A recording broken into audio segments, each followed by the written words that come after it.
வணக்கம். இன்னைக்கு சக்கரவள்ளி கிழங்கு கட்லெட் எப்படி செய்யறதுன்னு பார்க்கலாம். 3 சக்கரவள்ளி கிழங்கை வேக வச்சு தோல் எடுத்து வச்சிருக்கேன். 6 டீஸ்பூன் அளவுக்கு நாட்டு சக்கரை, 6 ரஸ்க் வச்சிருக்கேன். 1/4 டீஸ்பூன் அளவுக்கு ஏலக்காய் தூள், இது கூட ஏலக்காய் தூள் சேர்த்துக்கிறேன். இதை நல்லா பிசைஞ்சிட்டு கட்லெட் ஷேப்புக்கு உருட்டி வச்சுக்கலாம்.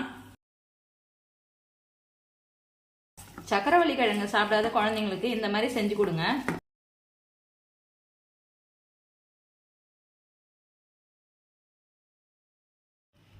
உங்களுக்கு எந்த ஷேப் வேணுமோ அது மாதிரி திரட்டி வச்சுக்கோங்க.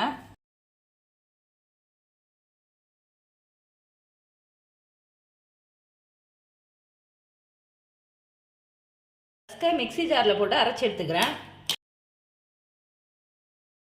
மைதா கலந்து வச்சிருக்கேன். இதில் டிப் பண்ணி ரஸ்கு தூளில் போட்டு எடுத்துக்கலாம்.